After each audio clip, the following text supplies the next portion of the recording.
In this small corner of the world, it was easy for John to pass off his scars as old injuries of honest work. The truth was, until recently, there wasn't anything remotely honest about the work he'd done.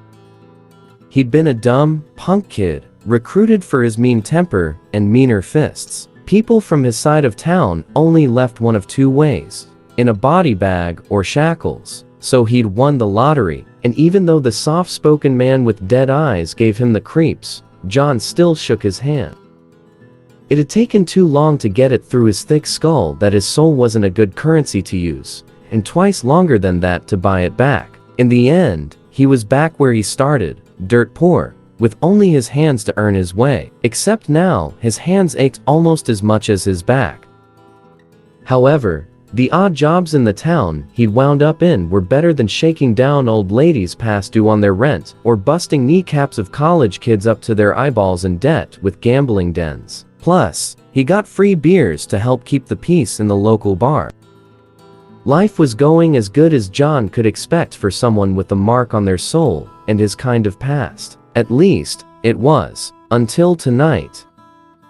"I don't see why Colbin has to work us so damn hard," Heston grumbled into his beer. The kid winced when he gripped the handle, which pressed against the busted skin on his hands.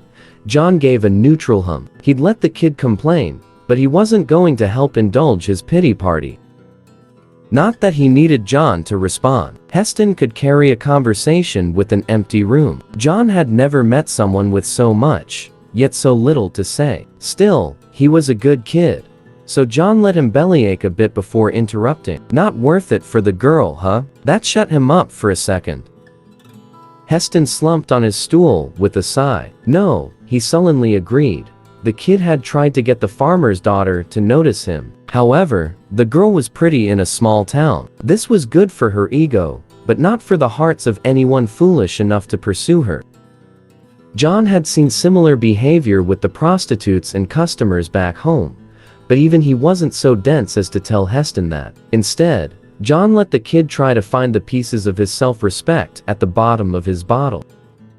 It was Monday night, so things were pretty quiet. But then, they got too quiet. The hairs on the back of John's neck stood at attention, so he looked up at the mirror behind the bar. What he saw made him want to sigh, and ask the gods why they made this world so small. They traveled in groups of 4, 3 in black robes, and 1 in red. The 3 had shaved heads, and I tattooed over each temple, and they forever reeked of violence and old blood. The 3 flunkies weren't what made him want to uppercut the gods though. No, that would be the woman in red. The bloodshot, amber eyes twitching at her temples were a sign of her devotion to the lesser demon. Quahos, he of the 4th sight. John had run into the Q-holes, what they were called back home, a few times. They were a grassroots demonic cult, looking to get more power and influence for their demon to help him climb the proverbial corporate ladder. They'd been a nuisance, but not enough to be a threat.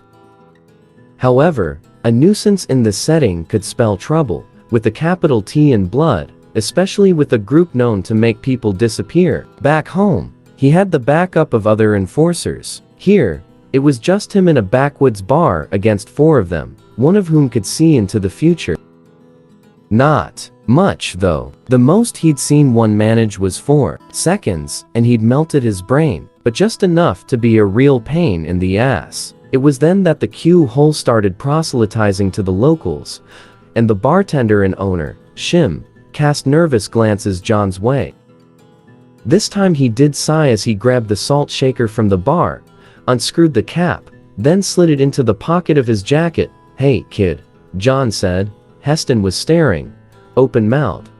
John followed his gaze to the woman, then rolled his eyes. He kicked Heston's chair, startling him. "What? When I say now, I need you to howl at the top of your lungs," John said. "What?" Heston repeated. This time, he was confused instead of annoyed. "Just do it," John growled. All right, Heston said, bringing his hands up to ward off John's irritation. "Are we interrupting?" the woman asked, her voice a purr. She'd approached them, her reflection showing she was just out of reach. John spun around on his stool to face her, all her eyes bored into him, radiating 10 pounds of madness in a 1-pound bag. Yeah, you are. Flunky 1, 2, and 3 growled and stepped forward, eyes blazing. The woman lazily raised her hands, keeping her eyes locked with John. At her signal, the 3 backed up, but remained lurking just over her shoulder, giving John their best death glares.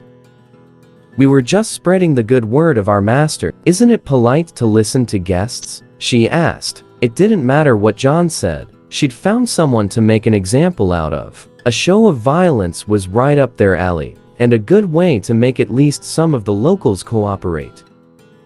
John didn't know why they'd crawled out of their hole in Snakewater and ended up here, and he didn't care. Heston, a blood-curdling howl rose up beside John, and all the eyes of the Q-hole shot over to the kid. Even the demons, good. Foresight was a bitch and a half to counter, but thankfully their small fry demon had a weakness. He could only give them a peek into the future for what their eyes were looking at. He pulled the salt shaker from his pocket and jerked his hand in an arc across their eyes. Thanks for listening to part 1. If you enjoyed the story and want to hear the rest, use your demonic foresight to press the subscribe button and get your flunkies to turn on the notification bell. Until next time, hope you have a great day or night. See you later.